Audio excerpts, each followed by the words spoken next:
নিচ্ছে রাশিয়ার শিশুরা। ইউক্রেনের সীমান্ত ঘেঁষা রোস্তভ এলাকায় রুট মার্চে অংশ নিচ্ছে ৮ থেকে ১৭ বছর বয়সীরা। অস্ত্র পরিচালনা সহ সামরিক বিভিন্ন কৌশল রপ্ত করছে তারা। ইউক্রেন যুদ্ধে আহত রুশ সেনাদের তত্ত্বাবধানে চলছে বিশেষ এই প্রশিক্ষণ।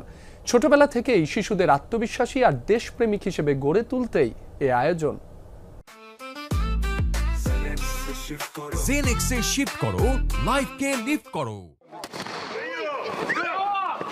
সেনাবাহিনীর কঠোর প্রশিক্ষণে ঘাম ঝরাচ্ছে ছোট ছোট শিশুরা। দেশ রক্ষায় কঠোর পরিশ্রমেও যেন নেই কোনো ক্লান্তির ছাপ। কেউ সেনাবাহিনীর ইউনিফর্ম পরা, আবার কেউ সাধারণ পোশাকে নিচ্ছে প্রশিক্ষণ।